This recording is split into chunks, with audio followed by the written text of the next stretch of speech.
Estamos en unos estudios muy bonitos de la gracia de Dios. Y hoy vamos a ver el sexto estudio, que se llama Salvación por Gracia. La semana pasada terminamos los estudios de gracia soberana, que fueron dos. El primero fue acerca de que Dios predestina, Dios elige a aquellos que han de ser salvos. Y el segundo, el poder de esa predestinación en el cristiano, que es el Espíritu Santo. En esta ocasión vamos a ver que la gracia de Dios es la que conduce a que la persona adquiera la salvación eterna. El hombre no puede salvarse por sí mismo, nunca lo haría. Es un pecador totalmente incorregible y por su propio esfuerzo nunca obtendría la salvación. Es la gracia de Dios que es derramada en la persona y hace que la persona pida un cambio en su vida y cambie de ser incrédulo a ser creyente de Dios, aceptando a Cristo en su corazón. La gracia de Dios hace eso. Gracia maravillosa de Dios, ¿sí?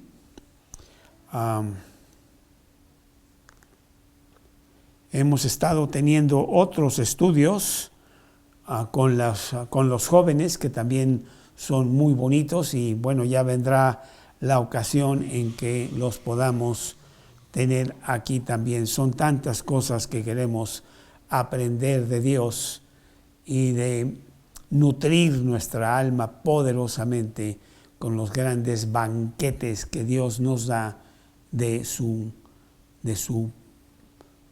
palabra.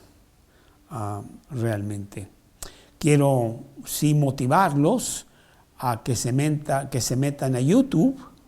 Ahí está el canal de El Camino, en donde los muchachos, los jóvenes, han estado sacando unos videos muy bonitos, a mensajes de 5 o 7 minutos que realmente tienen gran impacto. El canal es El Camino y yo creo que los vas a disfrutar mucho, si no es que ya has entrado y visto muchos de estos programas que tienen los jóvenes. Estamos entonces en la gracia de Dios. Señor, te damos muchas gracias en esta mañana por darnos la oportunidad de escudriñar tu palabra, de penetrar en las profundidades de tu corazón y extraer las joyas maravillosas que tú tienes en este libro, la Biblia, que nos hacen regocijarnos en ser hijos de Dios, en tener la salvación eterna que tú concedes por gracia abundante que tú derramas según tu soberana voluntad. Danos, Señor, una buena enseñanza esta mañana. Queremos aprender mucho de ti y que se regocije nuestra alma, que esté en total paz, seguridad, fuerza para las cosas que están allá afuera en este mundo, con tantas torbellinos y tormentas que por allá hay. Pero nosotros estamos en el centro del huracán, y en el centro del huracán hay una paz absoluta. Tú guardarás en completa paz aquel cuyo pensamiento en ti persevera, porque en ti ha confiado. Gracias, Señor, en nombre de Cristo Jesús. Amén. Bueno, pues estuvimos en el primer capítulo de Efesios, en donde penetramos en la gracia de Dios soberana. Dios hace lo que quiere, como quiere, cuando quiere, y no hay quien lo detenga. El ser supremo del universo. Vimos entonces la salvación en el capítulo 1, ahí de Efesios, desde el punto de vista de Dios. Ahora entramos en el segundo capítulo de este libro maravilloso de Efesios, que contiene el punto de vista del hombre acerca de la salvación. Este pasaje, los primeros versículos de Efesios, es para el alma piadosa no solamente un pasaje importante, es un pasaje muy conocido,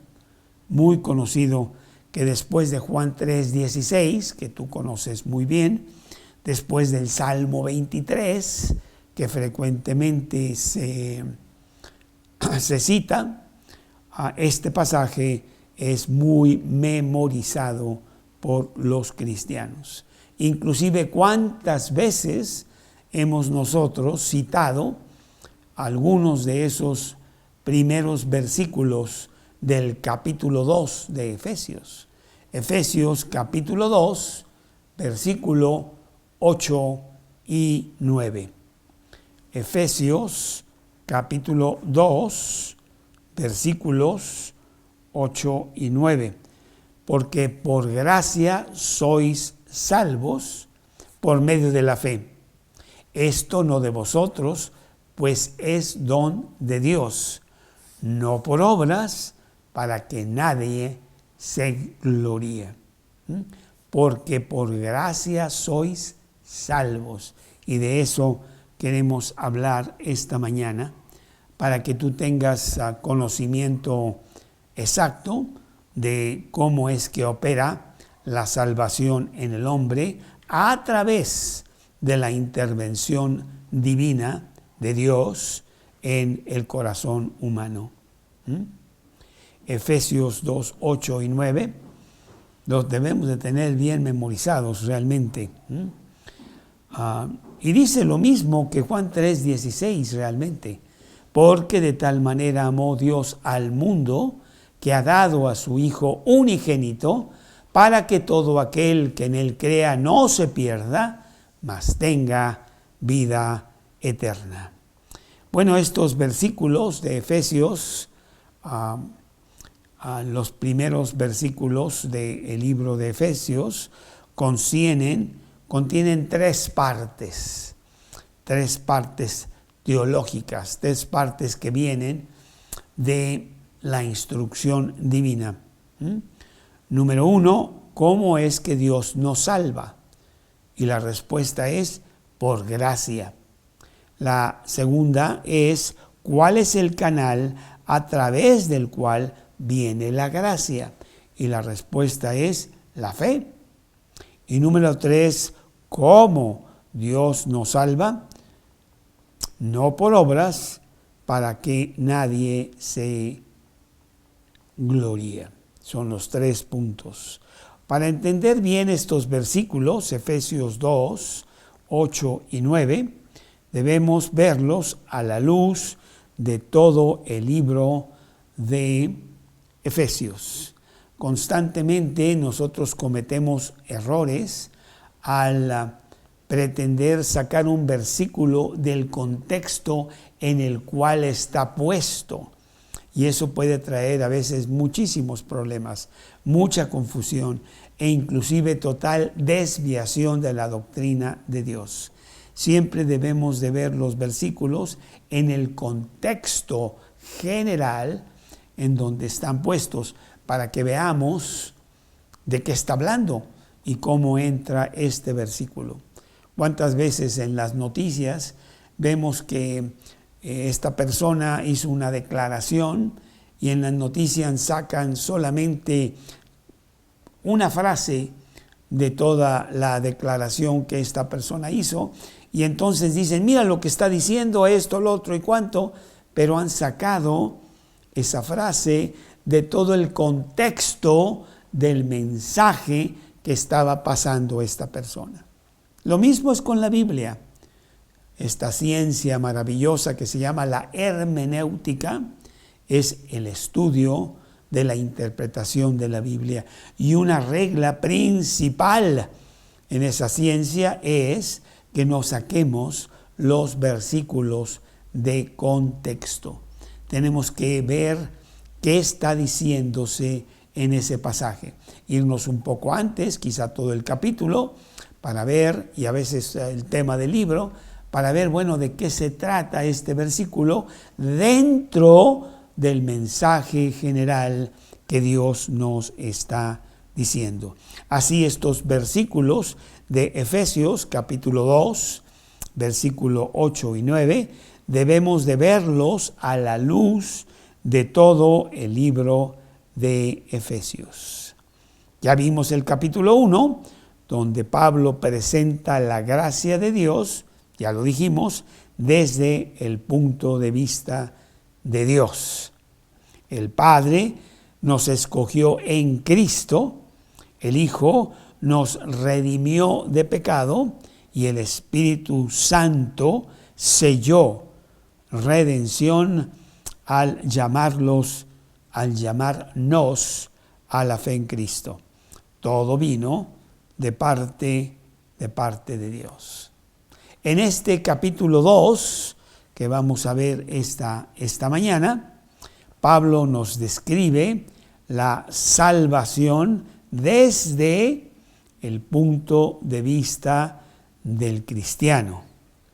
Él muestra lo que éramos antes que fuésemos llamados a Cristo, lo que Dios hizo al unirnos en Cristo y lo que llegaremos a ser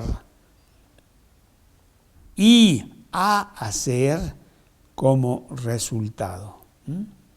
En otras palabras, el capítulo 1 de Efesios nos da el pasado, el presente y el futuro del gran plan de Dios. El capítulo 2 nos presenta el presente, pasado y futuro de las personas que adquieren la salvación por la soberana voluntad de Dios. ¿Sí? Así es. El resto de los capítulos nos hablan de cómo las personas han de funcionar, las personas cristianas han de funcionar en el mundo.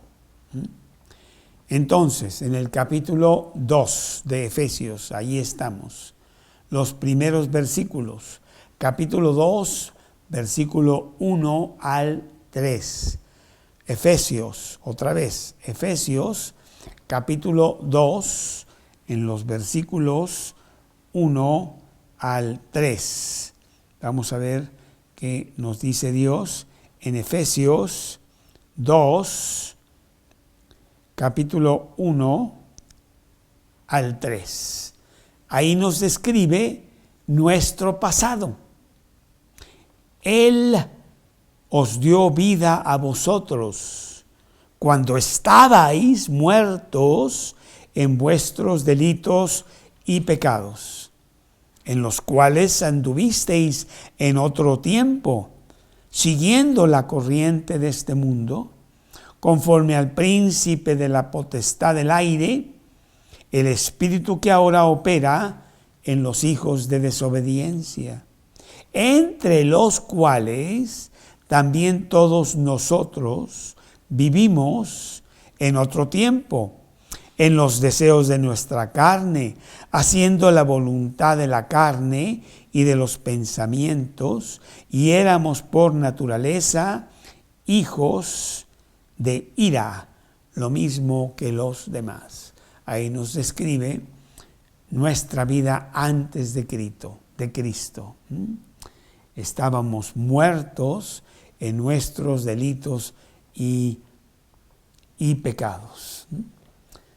viviendo en los deseos de nuestra carne, haciendo la voluntad de la carne. Éramos hijos de ira, no teníamos ninguna relación con Dios. Dios era nuestro juez, para nada era nuestro Padre. Bueno, el siguiente pasaje, ahí mismo en Efesios 2, nos habla del presente.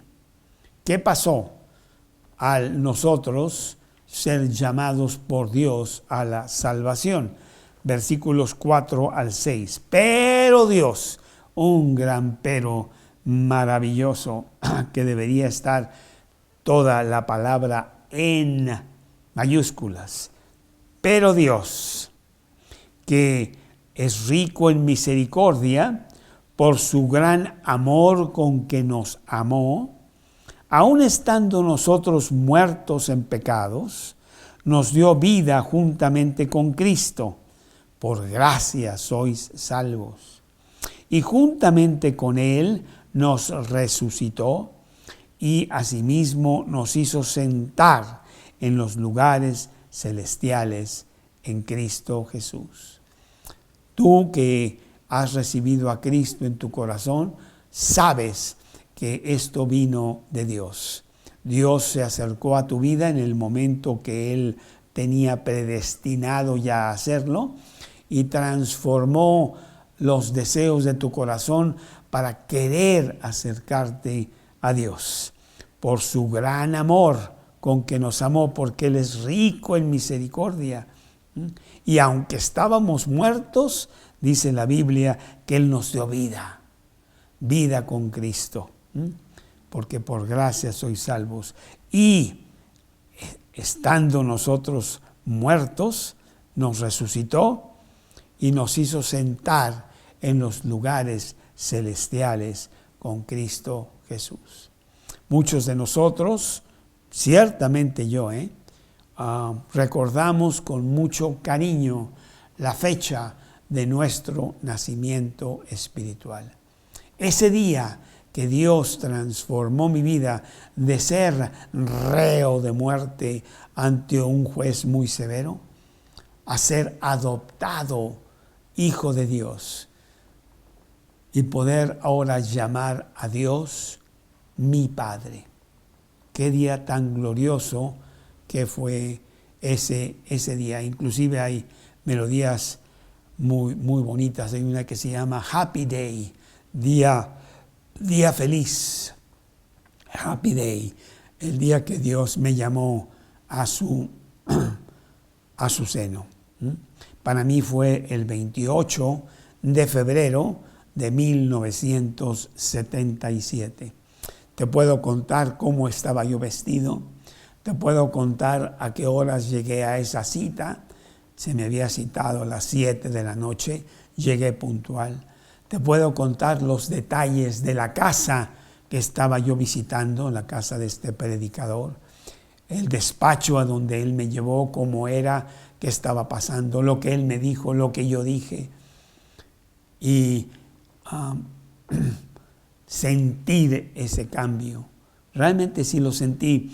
El recibir a Cristo en tu corazón no es un sentimiento, es sencillamente un acto de Dios. Pero para mí sí fue algo muy trascendental que yo lo vi con mucha fuerza. Y pues lo recuerdo con muchísimo cariño. Creo que fue el día más importante de mi vida. ¿Cuántos de nosotros, todos, siempre estamos muy atentos de que llegue nuestro cumpleaños? La gente viene, nos saluda, nos felicita, traen un pastel, quizá algunos regalitos, nos sentimos muy halagados, somos el centro del mundo ante las personas que nos están felicitando por el día de nuestro cumpleaños, el día que Dios en su misericordia nos dio vida humana y llegamos a este mundo a través del vientre de nuestra madre.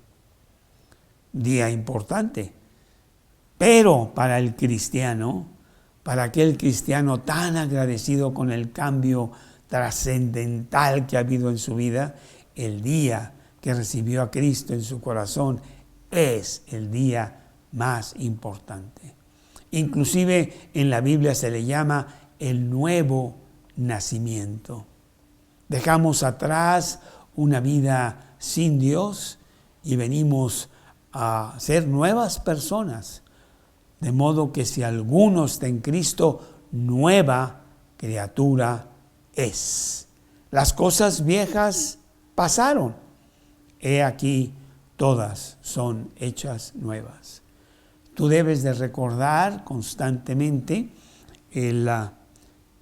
ese día tan maravilloso que fue el día de tu nacimiento espiritual. Inclusive me recuerdo ahorita de un salmo, creo que es el Salmo 105. Déjame ver, Salmo 105, y quiero pensar que es el versículo 5. Déjame ver. Es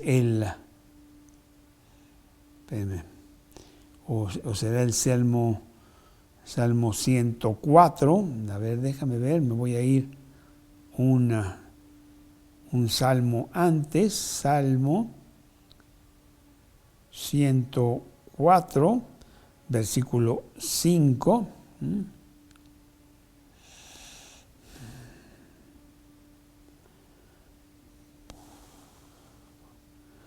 Bueno, básicamente dice que nos acordemos constantemente del día que vinimos a Cristo. Y bueno, déjame ver el Salmo 103, Salmo 103, que no lo creo. Déjame ver. No. Bueno, no importa. Salmo 105, versículo 4. Aquí está, Salmo 105. ¿Por qué no lo vi cuando pasé por el Salmo 105? Se llama Alzheimer, yo creo. Salmo 105, versículo 4. Buscad a Jehová y su poder, buscad siempre su rostro. Acordaos, dice el Salmo 105:5, de las maravillas que él ha hecho, de los prodigios y de los juicios de su boca. Qué maravilloso fue ese día. Happy Day. Por ahí tú puedes entrar a YouTube y buscar esa canción, Happy Day, el día que Dios me trajo a su seno. Precioso. Entonces estos versículos hablan del presente.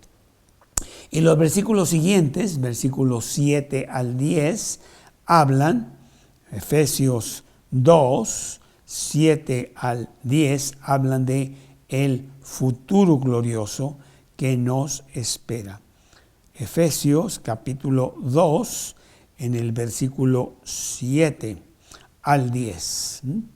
Para mostrar, dice Efesios 2, 7, para mostrar en los siglos venideros las abundantes riquezas de su gracia, en su bondad para con nosotros en Cristo Jesús.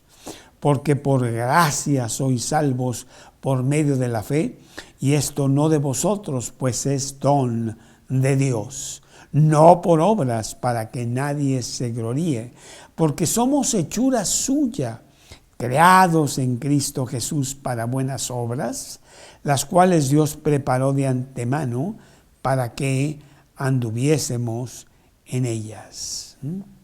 Así es. Bueno, pues vamos a ver estos versículos. Primero, el pasado del creyente, su vida antes de recibir a Cristo, que decíamos está en los primeros 3 versículos de este Efesios 2. Él os dio vida a vosotros, estando todavía en vuestros delitos y pecados. dice el versículo.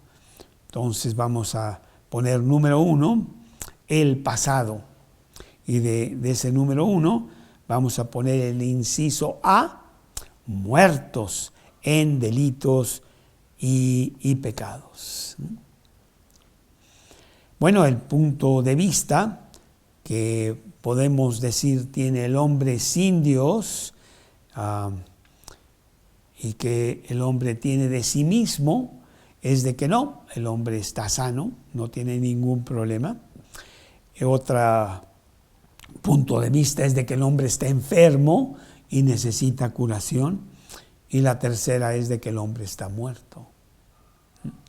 Bueno, ciertamente no creo que tú pudieras decir que el hombre está sano, pero es la más popular. Tú ves cómo está el mundo y cómo nos estamos matando unos a otros. Nos tenemos que proteger unos de los otros. Nuestro pecado está a raíz de piel. Sanos no estamos, para nada. Estamos bastante mal. Entonces descartamos ese punto de vista, que te digo es el más popular. Yo enfermo, yo muerto, ¿qué te pasa? Yo estoy mejor que nunca. Nos dicen por ahí y no se dan cuenta qué grave situación tienen. Tan grave es que no se dan cuenta. Es el optimista, el mundo está mejor, el mundo va a estar mejor, vamos progresando en el mundo. Mira, ya tengo celular, mando fotos, mensajes, viajo a París en unas cuantas horas. No, estamos progresando tremendamente. Pero eso tú sabes que no es cierto. El mundo no va para arriba, el mundo va a su destrucción. La segunda postura que tiene el hombre es de que está algo mal, pero hay esperanza, se puede curar. La humanidad no se ha destruido, ahí va y va mejorando, y realmente, aunque sí estamos enfermos, hay posibilidades de curación. Pero tú sabes que eso tampoco es cierto. El hombre no ha mejorado en nada en su maldad. El hombre de las cavernas, allá con Caín y Abel, que Caín mató a su hermano, es el mismo hombre de hoy.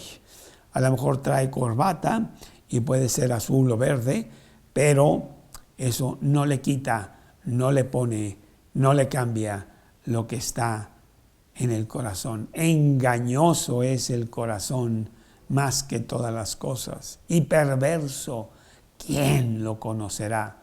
Jeremías 17:9. No, el hombre no está enfermo. El hombre, si es que está enfermo, es una enfermedad incurable.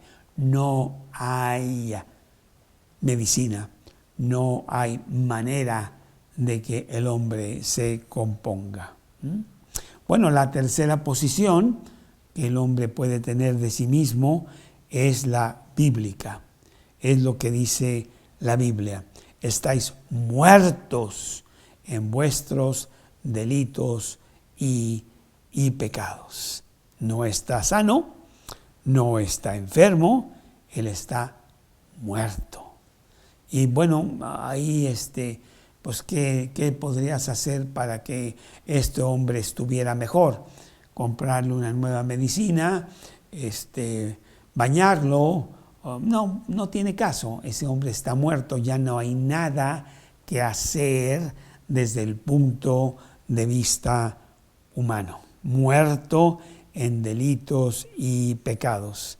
Y esto es lo que Dios le había ya advertido a Adán y Eva cuando les puso una sola condición de ley para con Dios. De todo árbol del huerto podéis comer, pero no podéis comer del árbol de la ciencia del bien y del mal, porque el día que de él comiereis, ciertamente moriréis. Y eso fue lo que pasó.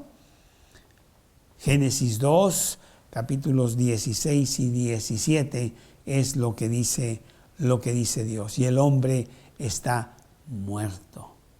No tiene ninguna, absolutamente ninguna comunicación con Dios. Es más, Dios tiene ira sobre él, que es lo que dice Efesios 2:3. Somos hijos de ira, dice la Biblia. El hombre no puede reaccionar a favor de Dios. Tú puedes hablar con los muertos todo lo que tú quieras. No los vas a convencer de nada. No te están escuchando. Están muertos. A menos que Dios mismo los resucite, que es un acto soberano de Dios y que es el único que podría hacer tal cosa. No sé si tú has tenido ya la oportunidad de resucitar a alguien. Yo creo que no. Ninguno de nosotros tiene ese poder. La muerte es un enemigo fatal y un enemigo terminal. La persona se muere y ya no tiene caso hacer más por él. No le hables al doctor, no le des medicina, ni te comuniques con él para nada. Ya no está muerto. La única manera de que el hombre muerto pudiera reaccionar es que Dios, el único que tiene poder sobre la muerte, es que Dios lo resucitase. Bueno, el número 2, inciso B. Inciso B, el hombre en el inciso A dijimos que está muerto en delitos y pecados. Y el inciso B es que está muy activo en el pecado. Muerto espiritualmente, pero vivo físicamente, totalmente inclinado a la maldad. No sé si en la escuela tuviste que tomar una clase de maldad.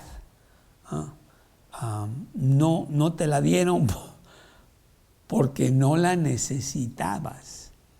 Desde muy pequeño, todavía inclusive no hablabas y se manifestaba la maldad inherente que tú traes allá adentro, que con el tiempo nada más se intensifica e inclusive sale al exterior. Muy, muy activo en el pecado, que es lo que dice Efesios capítulo 2, versículo 2. Entre los cuales también nosotros vivimos en otro tiempo, en los deseos de nuestra carne.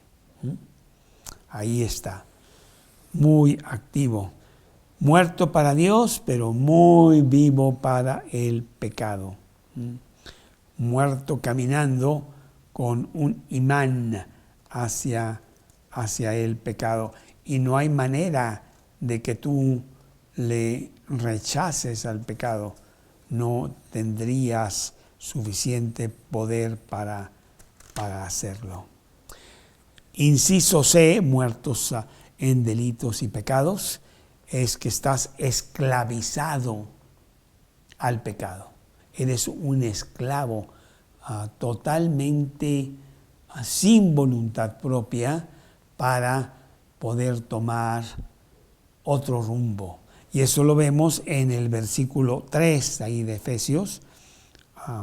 Efesios 2:3, entre los cuales también nosotros vivimos en otro tiempo en los deseos de nuestra carne. Sí, haciendo la voluntad de la carne. Así es. No hay manera de salir del poder del pecado. No hay manera. Aunque tú digas yo voy a enmendarme, ahora sí voy a hacer las cosas bien, a lo mejor las haces por un par de días, pero inevitablemente vuelves a caer en lo mismo. Esclavizado al mundo, el mundo realmente te ha hipnotizado a tu carne y a los deseos del diablo. Nos veíamos que en el versículo 2, siguiendo la corriente de este mundo, conforme al príncipe de la potestad del aire, que es Satanás. Ahí estábamos totalmente esclavizados, satisfaciendo los deseos de nuestro yo, conforme a este príncipe que opera en el mundo, que es Satanás. Primera de Juan 5:19 dice: el mundo entero está bajo el maligno, hipnotizado totalmente. Por eso no podemos avanzar nada. Estamos muertos para con Dios. Inciso D, dice la Biblia que somos hijos de ira. Hijos de ira. Esto es lo peor del estado pecaminoso que tenemos para con Dios. La gente no acepta, no quiere concebir a un Dios de ira. Y es que no toma el pecado en serio. Si tomáramos el pecado en serio, veríamos que es muy lógico que Dios tenga ira contra el hombre. Siempre hemos dicho que la sentir de Dios es como una moneda. De un lado está su amor, pero de otro lado está su justicia. Y su justicia es terriblemente severa, un Dios de ira. ¿Y por qué el hombre no toma el pecado en serio? Pues porque el pecado es abominación para con Dios, pero el hombre está inclinado, esclavizado al pecado. El Antiguo Testamento tiene más de 600 pasajes de la ira de Dios. No sé, te puedo recordar lo que pasó con Sodoma y Gomorra, lo que pasó con el diluvio en el tiempo de Noé, etcétera, etcétera. Constantemente un Dios que no perdona. En el Nuevo Testamento hay dos palabras para describir la ira de Dios. Tumus, T-H-U-M-O-S, que significa una explosión de violencia. Así podía ser la ira de Dios. O orge, O-R-G-E, orge, que significa aumentar progresivamente, paulatinamente. La primera describe a la ira de Dios en el juicio final, allá en Apocalipsis 20. La segunda describe la intensificación de la oposición al pecado por parte de Dios. Esta clase de ira la encontramos por todo el Nuevo Testamento, con la excepción de Apocalipsis. En Apocalipsis vemos la otra ira, que es la ira explosiva en el juicio final. Entonces vemos la ira de Dios, Hebreos capítulo 10, Hebreos capítulo 10. Vamos a ver Hebreos capítulo 10 y vamos a leer un poco atrás para entender bien el pasaje. Déjame ver un momento aquí. Hebreos capítulo 10, 28. El que viola la ley de Moisés por el testimonio de 2 o 3 testigos, muere irremisiblemente. ¿Cuánto mayor castigo pensáis que merecerá el que pisoteare al Hijo de Dios y tuviere por inmunda la sangre del pacto en la cual fue santificado e hiciere afrenta al Espíritu de gracia? Pues conocemos al que dijo: mía es la venganza, yo daré el pago, dice el Señor. Y otra vez el Señor juzgará a su pueblo. horrenda cosa es caer en manos del Dios vivo. Bueno, pues esa es la manera en donde nosotros estábamos antes de venir a Cristo. Es el estado del hombre actual en el mundo sin Cristo. Vive para sí mismo, cree que está muy bien, pero está muerto en sus delitos y pecados. El presente, puedes ahí poner 2, el presente. Salvos por gracia. Aquí se expresa la gracia de Dios en toda su fuerza. Ante lo que vemos en los versículos anteriores de cómo éramos, pues quizá pensaríamos que Dios ya nos descalificó, ya dejó de tener alguna esperanza para el hombre. Pero Él es rico en misericordia con su gran amor con que nos amó. El pero de esta sección, versículo 4, pero Dios cambia todo. Cambia todo para aquellos que Dios ha designado sean adoptados en la familia de Dios. Dejado a nosotros, no habría ninguna esperanza. Dios interviene para hacer lo que se necesitaba. Él es el cirujano divino que resuelve el problema. Él nos da vida con Cristo y nos sienta con Cristo en los lugares celestiales. Termina la esclavitud. Ya no estamos bajo el poder del pecado. Estamos en el poder de la gracia de Dios. Él nos da inclusive una nueva naturaleza. Tan es así que lo pone como un nuevo nacimiento. Ahora son de Dios. Terminó la esclavitud. Nos da una nueva naturaleza. En lugar de reparar la antigua, es que la antigua no se puede reparar. Ya no sirve, está podrida. Hay que literalmente desecharla. Y esto lo hace Dios por gracia y lo hace Dios con su poder. Tú nunca lo podrías hacer.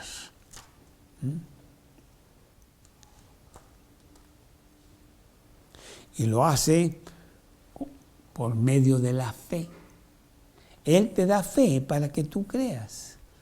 ¿Cuántas personas que han estado totalmente en contra de Dios tienen un cambio muy importante interior que los hace venir a Cristo? Humildes, realmente arrepentidos. El ejemplo mayor soy yo, que siempre estuve blasfemando contra Dios. Yo lo confundía con la religión. Y al ver la religión decía, pues si ese es Dios, yo no quiero nada con Dios. Él me cambió. Él fue el que hizo una transformación que la verdad, como el Alcacerse, no sabemos cómo, pero pasa. Y se acabó.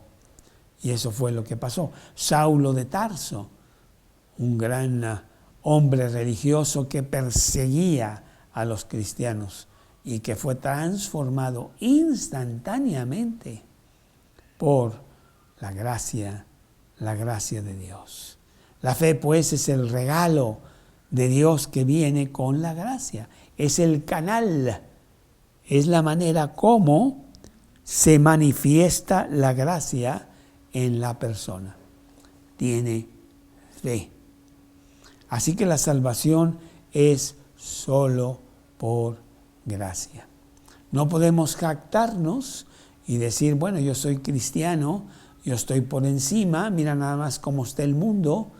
Para nada, porque yo no tuve nada que ver en mi nuevo nacimiento.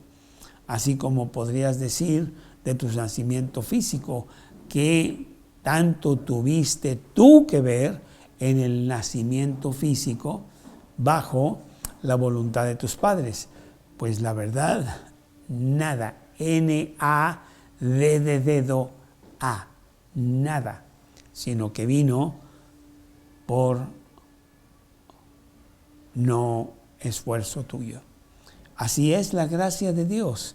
Así es la salvación que Dios hace que tú nazcas de nuevo por un poder superior que es el poder de Dios en ti, inyectándote la fe, que es el medio por el cual la gracia de Dios viene a ti. Dios nos trae a la salvación, Dios nos capacita para continuar en la salvación, Dios nos hace terminar nuestra vida en la salvación y Dios nos lleva a la gloria para canjear ese boleto de salvación. Porque Dios es el que produce hacia el hacer, hacia el querer como el hacer, por su buena voluntad. Segunda de Timoteo 2:13. O Filipenses 1:6, estando persuadido de esto, que el que comenzó la buena obra en vosotros, la terminará hasta el día de Jesucristo. Una vez que Él te entregue el boleto gratis de salvación, ese boleto lo tienes para toda la eternidad. Dios nunca te pedirá el boleto de regreso por esto o por aquello. Una vez salvo, siempre salvo. Ese es lo maravilloso de lo que nosotros estamos percibiendo en el gran mensaje de Dios. Por eso evangelio quiere decir buenas nuevas. El cielo es accesible. El cielo es para todo aquel que quiere y se somete a Dios, bajo la soberanía de Dios. Pues ese sería el presente. Y número 3, el futuro. Que bueno, el futuro es glorioso. Por eso Pablo decía, para mí el vivir es Cristo, pero el morir es ganancia. Porque canjearemos nuestro boleto al cielo. Entraremos a las mansiones eternas para estar con Cristo y con todos sus hijos cristianos por toda la eternidad. Maravilloso. El futuro del creyente es glorioso. Tanto que no podemos realmente imaginar en toda su plenitud qué quiere decir esto. Así es. Hay un futuro inmediato y hay un futuro distante. Puedes poner ahí inciso A, el futuro inmediato. Capítulo 2 de Efesios en el versículo 10. Efesios 2:10. Porque somos hechura suya, cristianos, creados en Cristo Jesús para buenas obras, las cuales Dios preparó de antemano para que anduviésemos en ellas. Aquí en el mundo hay una transformación espectacular, en donde hay un cambio muy importante en tu vida de conducta, de filosofía, de visión, y viene una manera de vivir muy diferente, conforme a los preceptos de Dios, en donde Jesús la llama la vida abundante en Cristo. Y ese es el futuro inmediato que tenemos.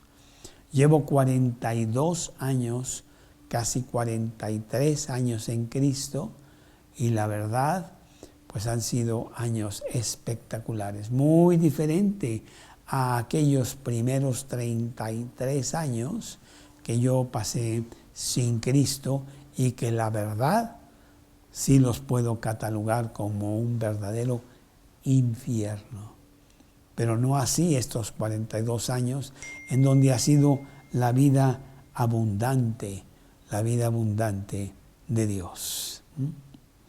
Y bueno, vemos también el futuro distante, que lo vemos en Efesios 2, versículo 7, inciso B, el futuro distante.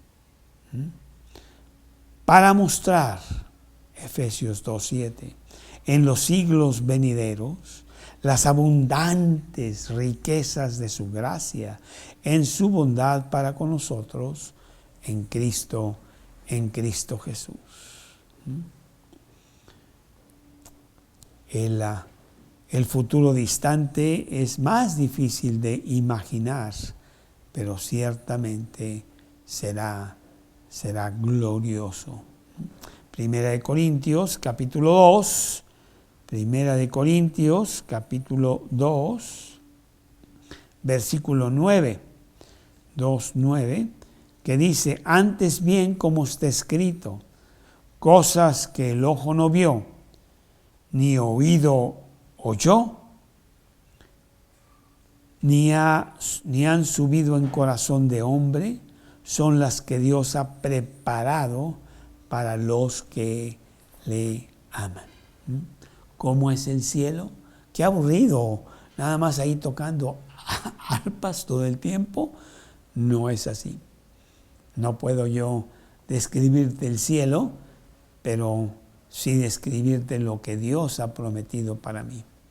El cielo es la presencia de Dios, teniendo ya una naturaleza totalmente exenta de pecado y poder gozar con Él toda la eternidad. Así es. Entonces, pues qué maravilloso es el tener esta salvación por la gracia de Dios. Una vida abundante aquí en la tierra, haciendo buenas obras como evidencia de una salvación otorgada gratuitamente por Dios a ti, y a esperanza de un futuro glorioso cuando ya no estemos en la tierra y pasemos la eternidad con Dios en el cielo. Yo creo que podemos describir el cielo como la presencia de Dios, es todo. Eso sería más que suficiente para tener un glorioso futuro. La gracia de Dios nos salvó. Sorprendente gracia, que se fijó en mí, un pecador terrible, y me transformó. Como decía yo de este señor John Newton, que escribió este muy famoso himno cristiano, sorprendente gracia. Sorprendente gracia de haberse fijado en un pecador tan terrible como John Newton, que era traficante de esclavos. Llevaba a los esclavos de África a las islas del Caribe y a Estados Unidos, y que era un hombre terriblemente cruel. Los malvados le temían a John Newton, y sin embargo la gracia de Dios lo salvó. Ahí, si tú te metes a la página nuestra, yo creo que tienes que meterte a la anterior, porque no creo que la música está todavía en la nueva página, www.mateo514.com, con números 514. Ahí hay una pestaña que se llama música, y entonces te vas ahí en la música a la melodía Sorprendente Gracia, o la puedes ver ahí en YouTube, nomás pones Amazing Grace o Sorprendente Gracia, y leer sobre la vida de este señor John Newton. Yo creo que esta melodía es el himno cristiano más popular más conocido en el mundo cristiano, porque habla plenamente de la doctrina de la gracia.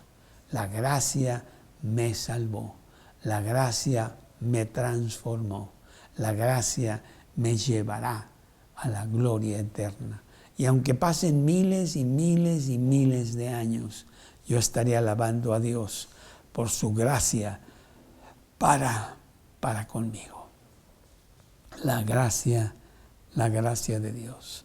Esto nos lleva a concluir este estudio de esta mañana, que la salvación es por gracia. Y la semana entrante, pues entraremos en otro aspecto de la gracia de Dios, que es un tema súper importante. Pero ya llegaremos a él la semana entrante.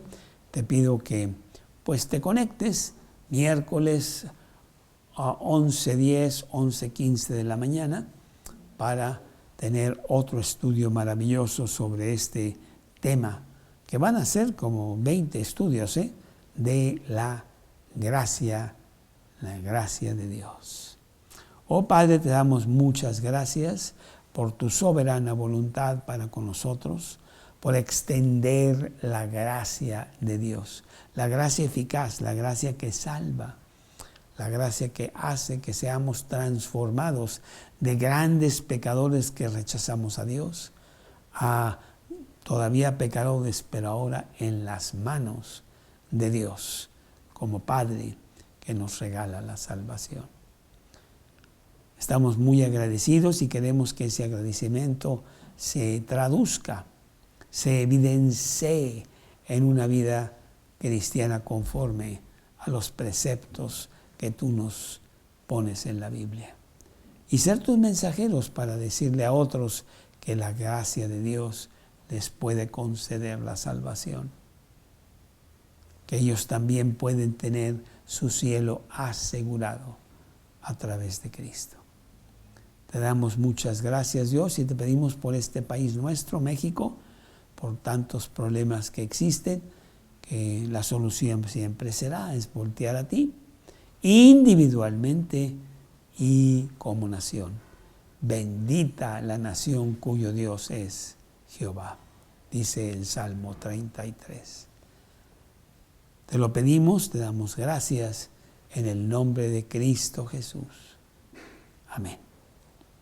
Bueno, no sé si tú eres una persona nueva a que estás oyendo o viendo esta transmisión por primera vez. Si es así, pues es muy importante que tú invites a Cristo a tu corazón, que pidas perdón por tu manera de vivir sin Dios y que le digas: Dios, estoy arrepentido, perdóname por la manera tan terrible de ser mía y quiero que yo tenga la salvación. Entra a mi corazón, siéntate en el trono de mi vida. Quiero que seas el Salvador y dueño de mi corazón. La persona que te invitó te puede dar muchos más detalles y dónde encontrar los versículos maravillosos de la salvación de Dios. Que Dios los bendiga. Aquí estaremos el próximo miércoles.